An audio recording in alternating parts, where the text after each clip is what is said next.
You're listening to a song you've heard 100 times. Then the chorus begins. The singer's voice rises. The music suddenly becomes bigger, and without warning, a wave runs across your body. The hairs on your arms stand up. Your skin turns into tiny bumps. For a few seconds, it feels as if your body understands something your mind can't explain. But why? Why would a beautiful song make your body react the same way it does when you're freezing? Why can a movie give you goosebumps? Why do they appear when you're scared, but also when you're inspired? And why does the same strange reaction connect fear, music, love, memories, and awe? The answer begins millions of years before the first song was ever sung. Because goosebumps are not really about music. They are a message from a much older version of you. Imagine standing outside on a freezing winter night. The temperature drops. Cold air touches your skin. Before you consciously decide to do anything, your body reacts.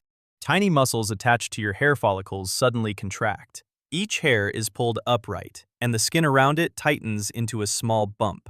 This process is called piloerection, and you have almost no control over it. You can't simply decide to create goosebumps. Your nervous system does it for you. The same system that prepares your body to fight, run, or survive. But there's a problem. Humans barely have any body hair, so why does this ancient mechanism still exist? To understand that, look at a cat. When a cat becomes frightened, its fur rises. Suddenly, it appears larger, more dangerous, harder to attack. The same thing happens to many mammals. Wolves raise the hair along their backs. Chimpanzees can make their fur stand out when threatened. A frightened animal becomes a bigger-looking animal. And sometimes, looking bigger is enough to make an enemy hesitate. Our distant ancestors may have used the same response. When danger appeared, their body hair could rise automatically. They looked larger, more intimidating, more difficult to challenge. But goosebumps had another purpose, one that may have been even more important: warmth. Imagine covering your body with thick fur. When the hairs lie flat, cold air can move easily across the surface. But when the hairs stand up, they trap a layer of air close to the skin. That air acts like insulation.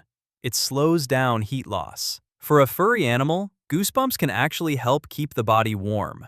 But for modern humans, the effect is almost useless. Our body hair is too short, too thin, too sparse. The tiny hairs on your arm cannot create a thick, insulating layer.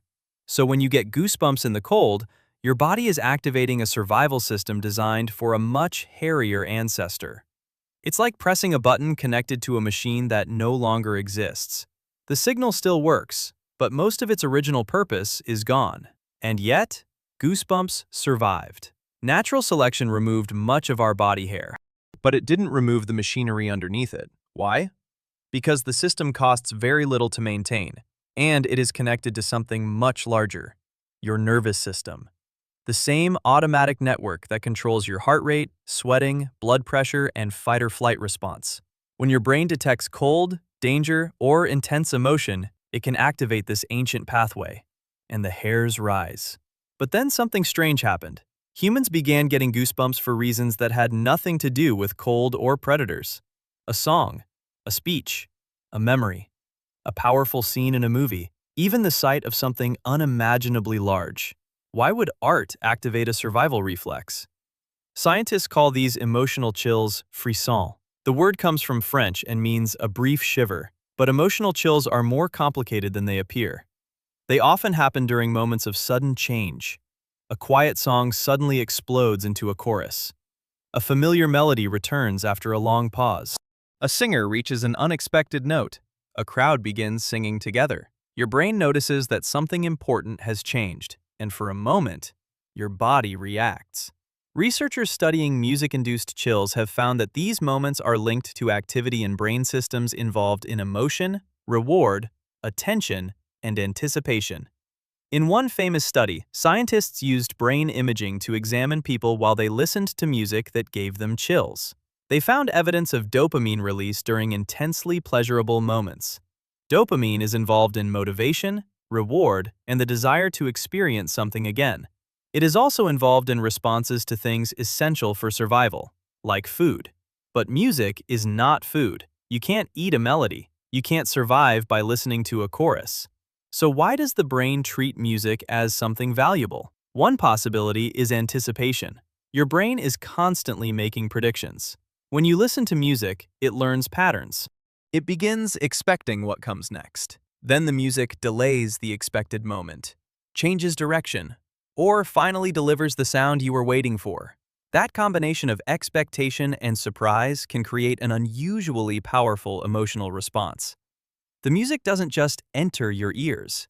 Your brain actively builds a future around it. And when that future suddenly arrives, your body may respond with chills. But music is only one trigger. People get goosebumps when they watch a hero return home, when an athlete achieves something impossible, when a crowd comes together after a tragedy, when they hear a speech that gives them hope. Sometimes goosebumps appear during moments of fear, sometimes during moments of beauty, and sometimes during moments that are almost impossible to describe. This seems contradictory.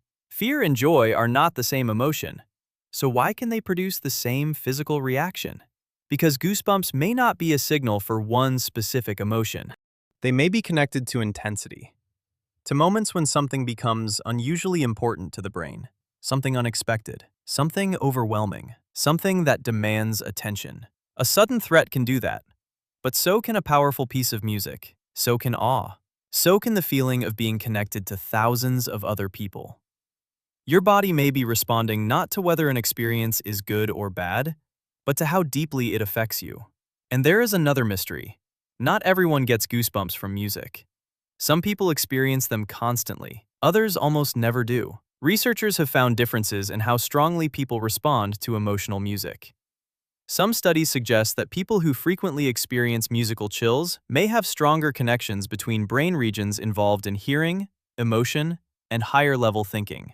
But the science is still developing. And goosebumps are surprisingly difficult to study because there is an important difference between feeling chills and actually developing visible goosebumps. You may feel a shiver move down your spine without the hairs on your arms rising, or your skin may react even when you don't consciously report a strong emotion. Recent research has even challenged the idea that visible goosebumps always match what people say they are feeling. The body and the conscious mind do not always tell the same story. That makes goosebumps stranger than they first appear. They are not simply tiny bumps caused by cold. They are the visible surface of a hidden conversation between your brain, your nervous system, your emotions, and your evolutionary past. Every time the hairs on your arms rise, your body is using machinery inherited from ancestors who were covered in far more hair than you are. A system that once trapped warmth. A system that may have helped animals look larger when threatened. A system that now reacts to songs, stories, memories, and moments of awe. And perhaps that is why goosebumps feel so unusual. They connect two worlds that seem completely unrelated: the ancient world of survival and the modern world of emotion. A wolf raises its fur when danger appears. A human raises the hairs on their arms when a song reaches its final note. The same ancient reflex, triggered by completely different worlds. Maybe goosebumps are not useless after all. They may no longer keep us warm. They may no longer make us look dangerous, but they reveal something important. Your body does not experience music as just sound. It does not experience a powerful story as just information. Sometimes an experience becomes so emotionally intense that your brain sends the message beyond thought, beyond language, and directly into your skin. So the next time a song gives you goosebumps, look at your arm. Those tiny bumps are older than music, older than cities, older than language as we know it. They are an ancient survival reflex, activated by a feeling. A small reminder that beneath modern life, your body is still carrying pieces of a much older world. And sometimes, all it takes is one song to wake them up.